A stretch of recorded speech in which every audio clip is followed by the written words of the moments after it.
জনাব সাব্বির আহমেদ, আপনার গল্পটা, আপনি দৃষ্টিশক্তি হারিয়েছেন জুলাই আন্দোলনে নেমে। কি কারণে মনে হয়েছিল যে আপনার এই আন্দোলনে জড়িয়ে পড়তে হবে, এবং সেই দিনটার ঘটনাও শুনতে চাই যেদিন আপনি দৃষ্টিশক্তি হারালেন। আপনাকে অসংখ্য ধন্যবাদ এবং আয়োজকবৃন্দদেরকে অসংখ্য ধন্যবাদ। বিসমিল্লাহির রহমানির রহিম। আসলে আমি আন্দোলনে যখন সম্পৃক্ত হই 2018 সালে যখন কোটা আন্দোলন হয়, তখন তো বিভিন্ন রূপে বা ওনাদের একটা উদ্যোগ ছিল যে কোটার বিরুদ্ধে। তো আসলে তখন দেখি জিনিসটা আমরা অনেক, ওই সময় আমি ডিপ্লোমা ক্যাম্পাসে ছিলাম, আসানুল্লাহতে পড়তাম।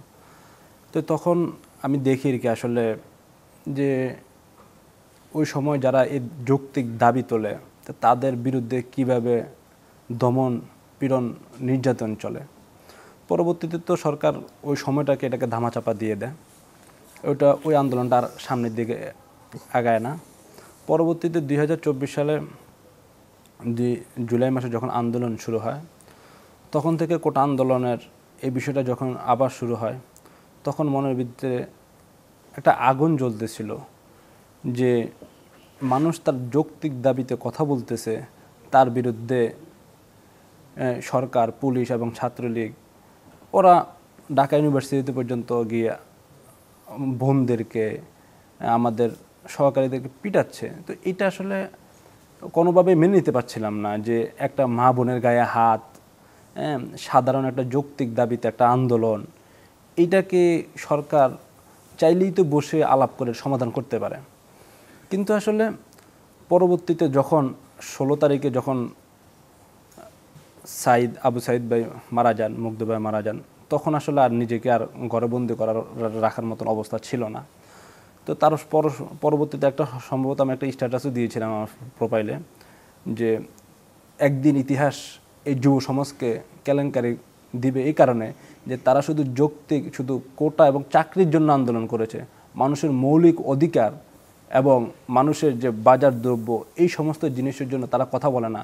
একদিন হয়তোবা এই সমাজ তাদেরকে, এই ইতিহাস তাদেরকে অভিশাপ দিবে, এরকম কম বেশি একটা আমার স্ট্যাটাস ছিল।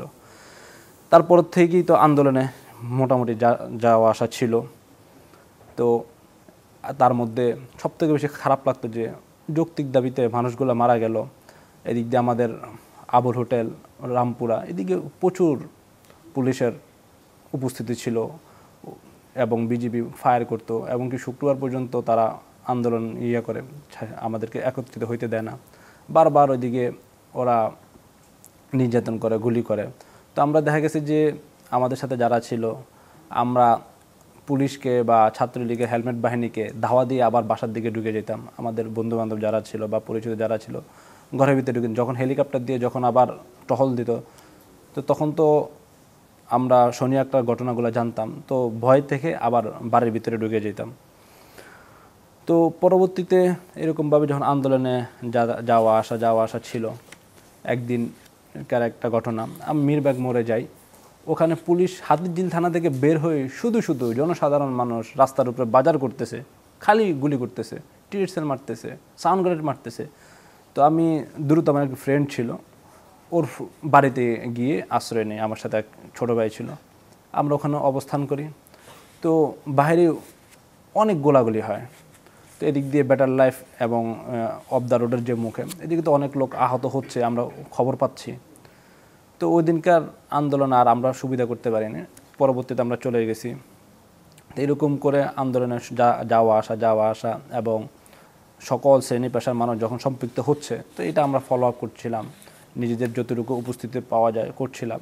এবং কি ঢাকা ইউনিভার্সিটি থেকে, যে ঢাকা ইউনিভার্সিটি যখন বন্ধ হয়ে যায়, তখন আমাদের ইউনিভার্সিটির দুজন বড় ভাই, ওনাদের বাসা হয়েছে গিয়ে মালিবাগ, সাত্তিবাগের ভিতরে। একজনের নাম হচ্ছে গিয়ে নাসুম ভাই, আর ওনার দুই ফ্রেন্ড মারুফ, আরেকজনের নাম আমার এই মুহূর্তে মনে নেই। তো ওনারা যখন আন্দোলনে ওখানে শরিক হয় মালিবাগ রেলগেট, ওনারা মনে করছিলেন যে ছাত্রদের আন্দোলন। ওনারা ভুল করে কি করেন, আওয়ামী লীগ যে এগুলো ব্লক করে রাখছিলেন, দখলে রাখছিলেন, ওদের সাথে অ্যাড হয়ে যায়। তো তাদের গায়ে আবার ঢাকা ইউনিভার্সিটির জার্সি ছিল, তো ওটার ভিতরে আবার লোগো ছিল ঢাকা ইউনিভার্সিটির। তো তখন ওরা দৌড়ে ওই সিদ্ধেশ্বরী কলেজ ডিগ্রি কলেজের ওখানকার যে সেক্রেটারি ছিল ওর নাম এই মুহূর্তে জলিল, নামটা জলিল। তো ওদের 3 জনকে ধরে এবং ওদের সাথে যারা সাঙ্গপাঙ্গ ছিল ওরা ধরে ওদেরকে খুব মারধর করে। তো নাসুম ভাই একটা সময় ওখান থেকে ওকে যখন চাপাটি দিয়ে কোপ দিতে লাগে তখন আমরা দেখতেছি, তো সে নিজে হাত দিয়ে ঠেকায়, তো দ্রুত আমাদের ওয়ারলেস রেলগেট মসজিদে সেখানে আশ্রয় নেয়। তো পরবর্তীতে আমরা তাকে দ্রুত তার গেঞ্জিটা, আমার এক ফ্রেন্ড ছিল তার নামও সাব্বির, তো আমি সহ তাকে নিয়ে আর ওই 2 ফ্রেন্ড আলাদা হয়ে যায় তার থেকে। আমরা মাগরিবের নামাজ পড়ি, ওনাকে নিয়ে আমরা শান্তিবাগে ওনার বাসায় দিয়ে আসি এই পরিস্থিতির মধ্যেও।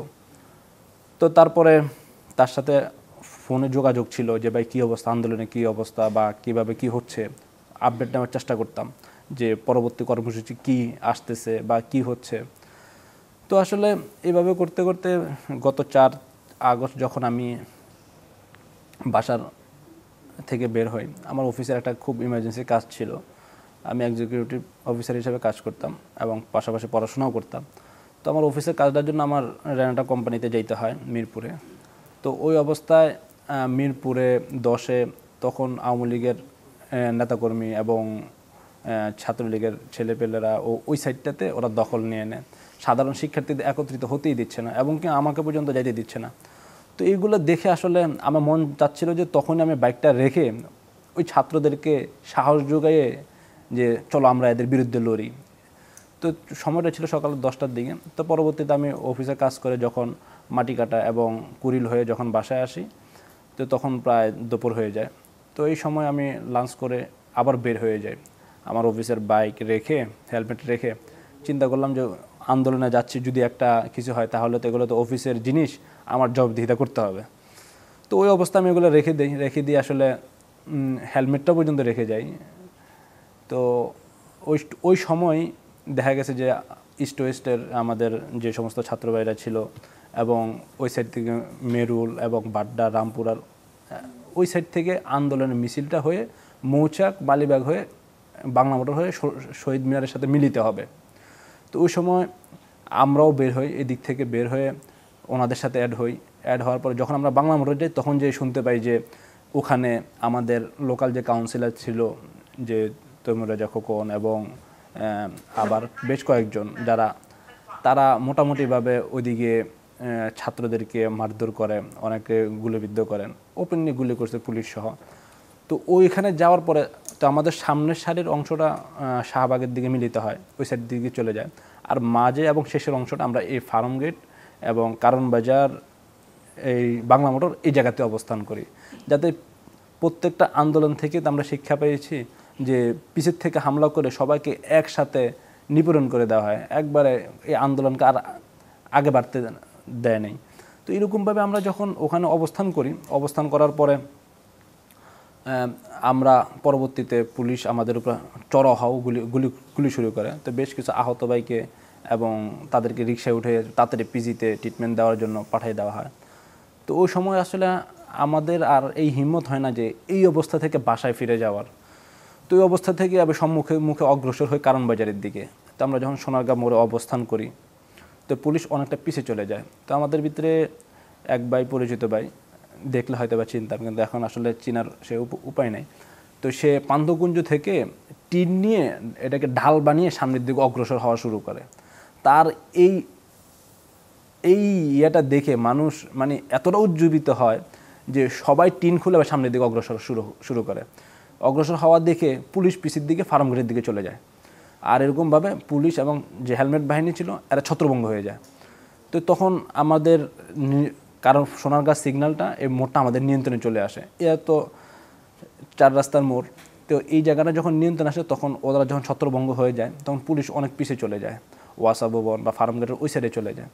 তো তখন ওই অবস্থায় আমরা জায়গাটা যখন আমাদের অধীনে, তো তখন আমরা দেখতেছিলাম যে কিভাবে এই জায়গাটাকে নিয়ন্ত্রণ করে সামনের দিক অগ্রসর হওয়া যায় বা এই আন্দোলনটাকে এটাকে সম্পূর্ণ কমপ্লিট করা যায়।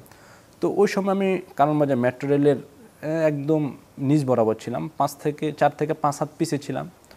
তো ওখানে আমাদের যে পুলিশ যে টিএসএল মারতেছিল, তো ওই সময় কিছু ছাত্র ভাইরা এবং আমজনতা সবাই মিলে আগুন ধরে যাতে টিএসএলের যে গ্যাস এটা যেন মানুষের ক্ষতি না হয় ওরকমভাবে অনেকে ছ্যাক নিচ্ছে করছে। আমরা ওরকমভাবে ওই জায়গায় ট্রিটমেন্ট নেওয়াটা প্রাথমিকভাবে এবং কিছু নার্সিংয়ের ভাই বোন আসছিলেন, তারাও বিভিন্নভাবে ম্যাচ দিয়ে এগুলো নিয়ে আমাদেরকে প্রাথমিক ট্রিটমেন্ট দেওয়া শুরু করে। তো একটা পর্যায়ে আমি যখন পুলিশ যখন টিএসএল মারে, তো ওই গ্যাসটা আমার শরীরে এবং শ্বাসের সাথে চোখ মুখ যখন পুরো আমি আর দেখতে পাচ্ছি না, তো একটা সময় আমি সোনারগাঁ হোটেলের 3 নম্বর গেটের ওপাশে বসে যাই। তো তাড়াতাড়ি আমাদের যেই ডাক্তারের যে সমস্ত বাইরা ছিল তারা আমাকে দ্রুত আগুনে ছেঁক দিয়ে এবং আমাকে চোখের মধ্যে তারা পেস্ট লাগাইয়ে দেয়। তো তখন আমরা আবার সবাই একসাথে রুখে দাঁড়ানোর পর এই মেট্রো রেলের নিচে যখন যাই, তো তখন পুলিশ এমনভাবে চড়া হয় বিকাল 5টার পরে যে আসলে আর আমাদেরকে দাঁড়াইতেই দিচ্ছে না। তো একটা সময় একটা গুলি এসে আমার এই ডান চোখের এপাশ হয়ে এই চোখ হয়ে বের হয়ে যায়, সাথে সাথে মাটিতে পড়ে যায়। তো ওই দিনে আমার চোখে শেষ দেখা, আমার এই বাম চোখটাও গলে যায়। তো পড়ে যাওয়ার সাথে সাথে ডানে বামে কয়েকজন ভাই ছিল, তারা বলতেছে ভাই তো আহত হয়েছে, তাকে তাড়াতাড়ি হসপিটাল নিয়ে চলো। তো দ্রুত আমাকে এখান থেকে তুলে রিক্সায় করে পিজিতে নিয়ে যাওয়া হলো। ততক্ষণ পর্যন্ত আমার সেন্স ছিল। তো তো তখন একটা জিনিসে মাথার ভিতরে চিন্তা করতেছিল, আমি জানি সঠিক ট্রিটমেন্ট পাই কিনা, আন্দোলনের জানি কি হয়, আন্দোলন না জানি এখানেই কি থেমে যায় নাকি এই আন্দোলনটা আরও আমাদের এই আন্দোলন এক দফা দাবি শেষ মুহূর্তে যখন আয়সা পৌঁছায় এটা যেন আমরা সাকসেসফুল হইতে পারি। এই জন্য মনের ভিতরে আহত অবস্থা ও মনের ভিতরে এই প্রশ্নগুলো আসতেছে যে আন্দোলনে কি হবে। তো পিজি হসপিটালে যখন যাই তখন ডাক্তার খুব দ্রুত আমাদেরকে ট্রিটমেন্ট দেয়, ইমার্জেন্সি বিভাগে ঢুকানো হয়। তো সেখানে রক্ত ও গ্রুপ আমার জ্ঞান সেন্স ছিল। পরবর্তীতে ও পজিটিভ বলি, তখন ডাক্তার ও পজিটিভ একটা রক্ত ব্যাগ তাড়াতাড়ি এবং শক্তি স্যালাইন আমাকে ফিট করে দিয়ে নিউরো সায়েন্স অ্যান্ড চক্ষু বিজ্ঞানে পাঠিয়ে দেয়। তো সেখানে আর রাখা হয় না, সেখানে যাওয়ার আরেক হচ্ছে গিয়ে সেখানে যাওয়ার পরে পুলিশ এই অবস্থায় আমাকে পুলিশ কেস করে দেয়।